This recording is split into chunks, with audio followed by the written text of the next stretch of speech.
Thank you. Clearly, well-played game. Two great left-handed arms going at it. Both of them, the stats, I think there was a third of an inning total that separated the two, 103.1, 103.2, if I was on that right. Very similar. Like both guys in total control of what they're doing in the game, in every phase of the game. Like you could see the fielding abilities on the bunts, like the similarities in what was going on, just unique to see those two type of guys go at it. So you have both sides a difficult task, and we felt like there were some things we were going to have to do, supplementing just pure driving the ball. I mean, you hope that happens, but the stolen base, the hit and run where Coatsy hit the ball into left field, Lamanna, and I don't know who was on first, but with 3-2 count, we ran Lamanna, which I haven't done a lot, but you feel like you're going to get some strikes, and our guys clearly were seeing the ball pretty well. The little squeeze helped. It was fun because I thought all the variety of our offense, which I've sat here and talked to you guys about, was on display a little bit today. There's a couple balls that left the stadium, bunting, some base running, and then just some good.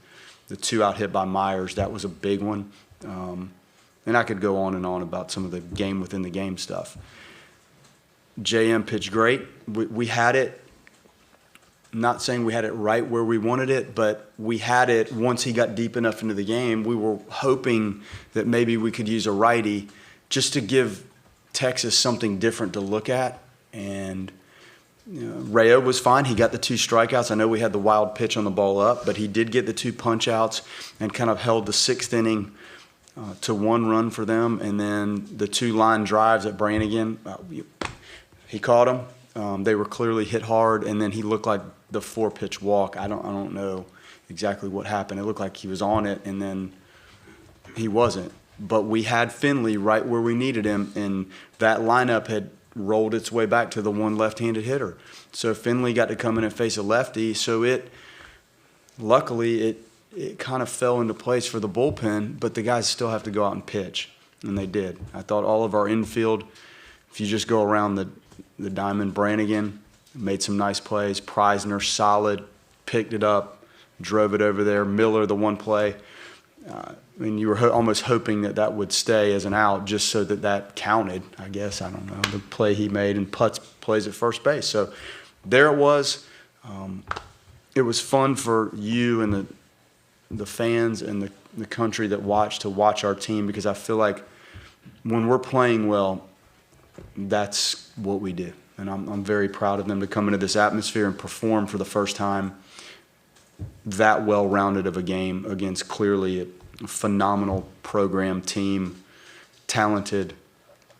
I couldn't be happier with the guys. Okay, let's start with questions for the student athletes. If you have a question, raise your hand. We'll get a mic to you. And name and affiliation, please. Okay, here you go, John. John Bryce, Irish Sports Daily, for both John Michael and Jared. There's been a lot of talk about you guys being underdogs throughout, but now you went 3-0 in Statesboro, you won at Tennessee, you won here tonight.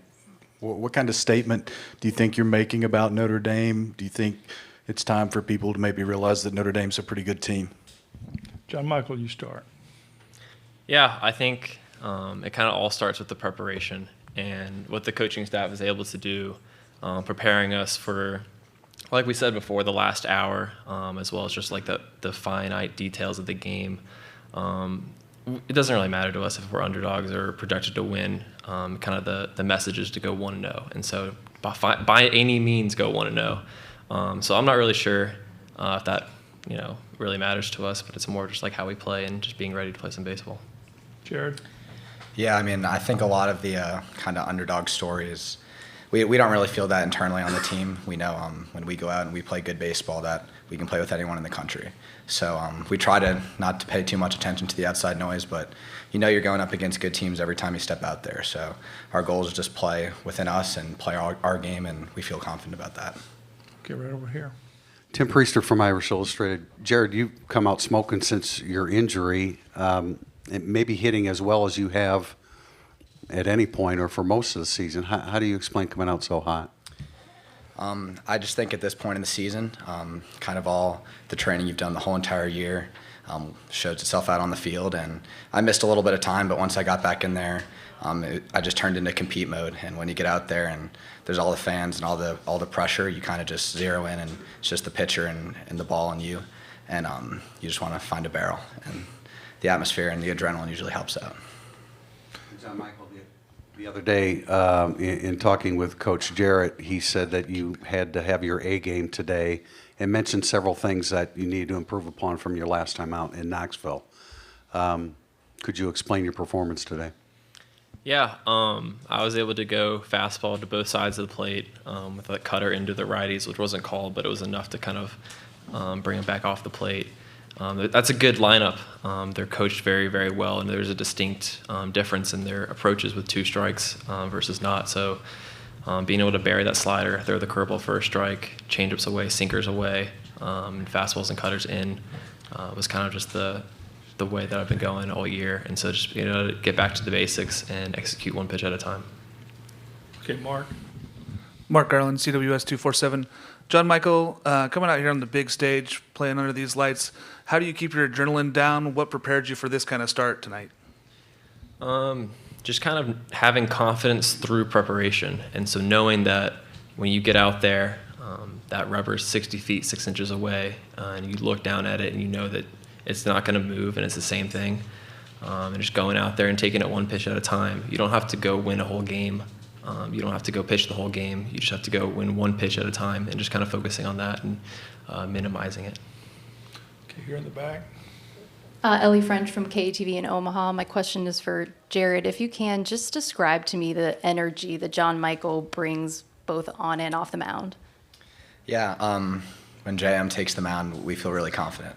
And we know he's going to pound the zone, and that's good for us defenders because we like making plays. So when he's out there and he's throwing strikes, that we play with that energy behind him, and he brings that on and off the field. Okay, we have a Zoom question. All right, let's try a question from Danny again. Danny, go ahead.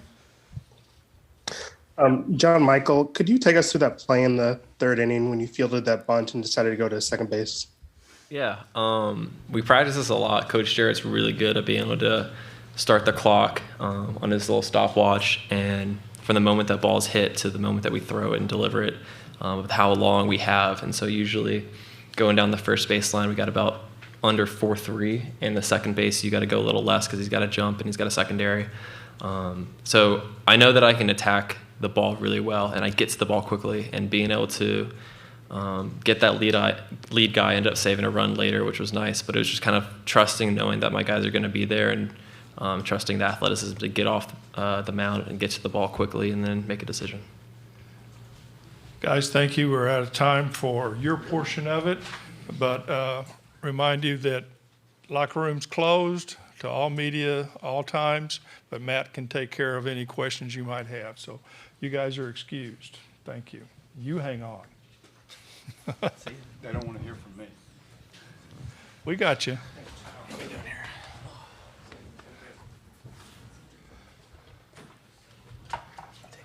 No, not yet. No, Gotta leave it. gotta leave it. We'll make sure you get it. You don't want to take it You don't want to until a week, next week, next week. You don't want to take them until next week. Okay. Start off here. Kirk, our Helen Thomas starter here. Kirk Bowles from the Austin American. Link, y'all seem to have them off balance all night, and this is the first time they haven't had an extra base hit in the whole season, 68 games. So considering how dangerous their lineup is, how did you think he pitched, particularly against Melendez and Staley, who just had a couple singles and nothing else? Yeah, from my vantage point, and this is the furthest I feel like I've ever been from the field because of the way the stadium's beautiful. It's just designed and you're kind of back. So I almost have to see this again. You guys might have a better view if you were able to watch it on a monitor somehow. He can really pitch to both sides of the plate. And when a pitcher can do that with a fastball alone, I mean, that's a lot to try to manage. And he's got some feel, and he'll manipulate it based on what he senses with a particular hitter, how he looks in the box, the stride. Like, what it looks like to him. So we're talking going to both sides of the plate, but like he told you, like he'll almost run that thing a little further away if he thinks that's the answer. So it's not just a fastball away. And then when he goes in, it's sometimes he can really four seam it and, like he said, almost like cut it in there a little bit. So just that by itself is pretty good. And then the up fastball, Hansen did a nice job with the up fastball, probably did a better job than we did going up in the zone. And this is a stadium today. You can throw up fastballs. You are not doing that in Knoxville, not if you want to throw the same ball again. So that's where it starts. And then I've talked numerous times about he throws 2 breaking balls, and if I can't tell which is which from the dugout, that's not good. It needs to be a curveball and a slider. And I think he had it tonight. I don't think he finished. I didn't feel like he finished people off maybe with it, but it wasn't on the barrel a lot. And then the changeup, then that's a whole nother pitch, and that allows the fastball to be better because now there's something else that's not a breaking pitch that's hard to calibrate. So those guys are good. There were a couple balls in center field. If we weren't here, they would have had their extra base hits, to be honest with you. It's just different. The basketball court's the same size everywhere. The baseball field is not, and the elements affect it. This is a big park. The only place a ball was going out was over the right fielder's head, like in that lane or to the line. Get back over here. Jack McGonigal, Mav Radio. Just describe the energy in the dugout and how big it was to get that lead, the second batter into the game, and be able to carry that momentum and get the win here tonight and never give that lead up. Just keep fighting and keep that lead. Yeah, when you come out of the corners in the boxing match and you can land the first blow, it's really a good feeling. And that happened to us last Friday. And there were a bunch that night. So it just gives you the momentum and the mojo. And when you're coaching the game with a lead, you're a little more risky. I don't know if risky is the right word, but you have some options in terms of, running yourself into an out. And when you're up a little bit, it's a good feeling. You like the playbook seems to open a little bit more. So that was huge. And Miller, I didn't play him in the regional because I was trying to get him right for, the next weekend. And obviously I wasn't holding him back thinking, man, we're going to, first game in the World Series, when is that, 17th of June? I'm going to sit him here on June 4th. Just but he is a really good player, and that was neat. That was neat for him, and it was huge for the team. So when the guys feel like, okay, one of our guys, like our captain, he's back. Like that was right-handed, which was the hardest thing for him to recover in his game was his right-handed hitting. So I think when you look at what we've dealt with without him, I think that kind of sent a message to our team that, man, he's back. Okay, Mike. Mike LaPresti, NCAA.com. When you've thought about getting here for so long and worked so hard, and then the moment suddenly arrives tonight, how important and valuable is it to have a roster full of graduate students, seniors, guys who have been around the block in a lot of different ways? How valuable is that when the moment comes? Huge. I think the age of the players in college, the difference between an 18 or 19-year-old and a 22 or 23-year-old in a lot of different ways. Just the maturity, the physicality, just then you get into the experience part. They know what we're trying to do. So as they're older, like with Lamanna at second base, if that's a freshman catcher in Omaha and we're going to run and he knows he's not a runner, like there's no telling how that guy might respond. But I had no hesitation because of the age. It is such a difference. They've been in crowds before, but I don't think we were phased other than the ball in right center field where the two guys, it's still hard to hear. Like they're trying to call it. The age is a huge piece, and we're probably seeing better college baseball because of the age factor once the COVID guys eventually this works itself out and you're back to a little more normal, and then the draft may eventually stretch back out a little bit. But this is probably the best college baseball we'll ever see because of the age of the guys that, how many of these guys probably in a normal year wouldn't be on a college team anymore? There's a lot, and they are. So you throw all that in the pot, it's pretty fun. Okay, you have back over here with Tim. Okay.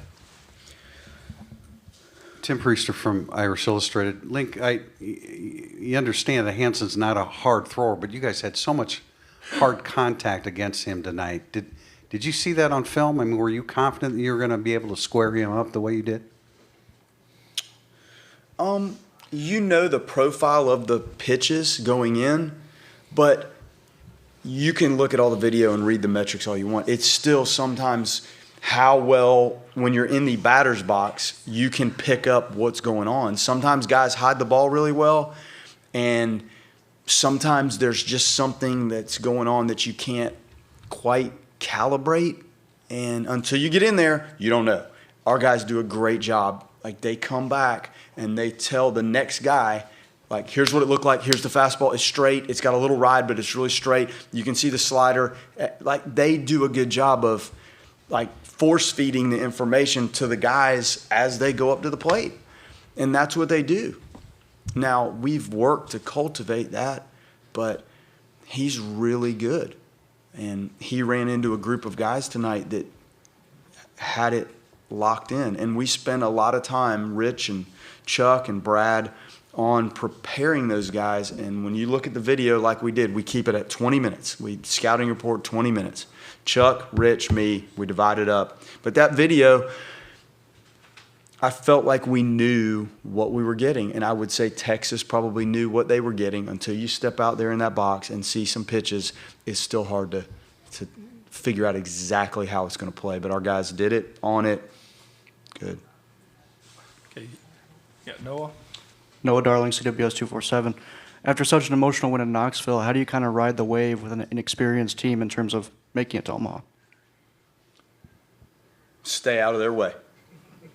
Just let them go. Like, that's the beauty of it. Like, let them go. I'm just going to tell you this, and I was thinking it during the game. It was almost as relaxed as I've been coaching a game. And that's easy to say, and I know part of it. The biggest part was because the game played out like we were hoping.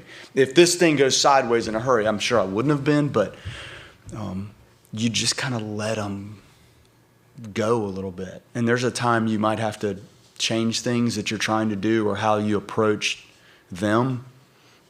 But my gut was, this is not the time. There was no crazy message before the game.